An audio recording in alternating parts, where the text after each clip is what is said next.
এই গণভোটটার সাথে মানুষের আবেগ এবং একটা ঐতিহাসিক বিষয় কিন্তু জড়িত। এটা যেহেতু একটা আবেগ এবং ঐতিহাসিক বিষয়, এটাকে আলাদা আলাদাভাবে আমরা সেলিব্রেট করতে চাই। জাতীয় নাগরিক পার্টির মুখ্য সমন্বয়ক নাসিরউদ্দিন পাটোয়ারি বলেছেন, সামনে লাউ কদুর নির্বাচন, বিএনপি লাউ, জামায়াত কদু। যতদূর জানি লাউ এবং কদু একটি সবজিকেই বুঝায়। সেই ক্ষেত্রে তিনি কি এটা বুঝাতে চাচ্ছেন যে বিএনপি এবং জামায়াত নিজেদের মধ্যে একই রাজনৈতিক উদ্দেশ্য নিয়ে সামনে অগ্রসর হচ্ছেন, নাকি তিনি এমনটা বলছেন যে আপনারা আসলে সবার সামনে মুখে বিভিন্ন মতের পার্থক্য দেখালেও ভিতরে ভিতরে এখনো আপনারা জোটবদ্ধ? কি বলছেন? আসলে উনি কি বোঝাতে চেয়েছেন এটা উনি ভালো জানবেন, উনি ওটার ব্যাখ্যা দেবেন আর কি। আমি শুধু যেটা বলতে চাই, আমার শ্রদ্ধাভাজন বড় ভাই বললেন যে একই দিনে গণভোট। আসলে আমরা কেন গণভোটের দিকে যাচ্ছি? এই যে জুলাই সনদ বাস্তবায়নটা কিভাবে হবে, এটার ব্যাপারে আমরা রাজনৈতিক দলগুলো আমরা একমত হতে পারলাম না বিধায় এটা গণভোটের দিকে যে জনগণকে ছেড়ে দিলাম, যে জনগণ যেটা চায় যেভাবে চায়, এই জন্য কিন্তু আমরা এটা এই গণভোটটা কিন্তু ওই অন্য জিয়া রহমানের সময় বা এরশাদ সরকারের সময় বা অন্যান্য সময় যে গণভোট, ওই গণভোটের মতো কিন্তু এই গণভোটটা না। কারণ এই গণভোটটার সাথে মানুষের আবেগ এবং একটা ঐতিহাসিক বিষয় কিন্তু জড়িত।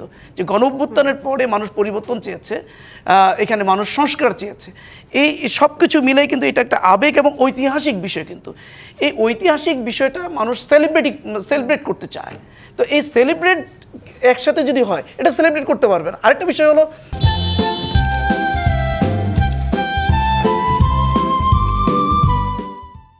জনগণকে তো আগে বোঝাতে হবে যে আসলে যে সংস্কার যেগুলো চাচ্ছি আমরা, রাজনৈতিক দলগুলো বা সংস্কার কমিশন যে সংস্কারগুলো চাচ্ছি আমরা, সেই সংস্কারগুলো ওয়েবসাইটে বিভিন্ন মাধ্যমে সেগুলো আগে প্রকাশ করতে হবে। জনগণ এগুলো জানবে, বুঝবে, বোঝার পরে এটার ভিত্তিতে তারা এটার পক্ষে অথবা বিপক্ষে তার ভোট দিবে।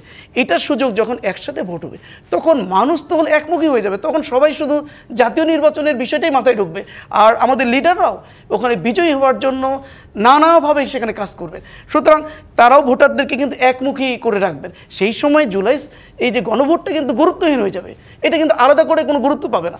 এমনও হতে পারে যে ভোটের দিন হয়তো প্রার্থীরা বলে দিবে যে শুধু একটা প্লেটে তুমি ভোট দিয়ে চলে আসবে, আর ওই প্লেটটা পকেটে নিয়ে চলে আসবে, এটাও ঘটতে পারে। আবার দেখুন যে একটা সেন্টারে ভোট হলো, ভোট দিতে গিয়ে আমাদের দেশের নির্বাচনী কালচার হলো কখনো কখনো মারামারি হয়, মারামারি করে একটা সেন্টারে ভোট বন্ধ হয়ে গেল। এই বন্ধ হওয়া মানে কি? এটা শুধুমাত্র জাতীয় নির্বাচনে ওই সেন্টারটা বন্ধ হচ্ছে না, এটা কিন্তু পাশাপাশি গণভোটেরও প্রক্রিয়াটা কিন্তু ওখানে স্থগিত হয়ে গেল। এই যে নানাবিধ কিন্তু আশঙ্কা আছে, সেই বিষয়গুলোকে সামনে রেখে এটা যেহেতু একটা আবেগ এবং ঐতিহাসিক বিষয়, এটাকে আলাদাভাবে আমরা সেলিব্রেট করতে চাই, দেশের মানুষ কিন্তু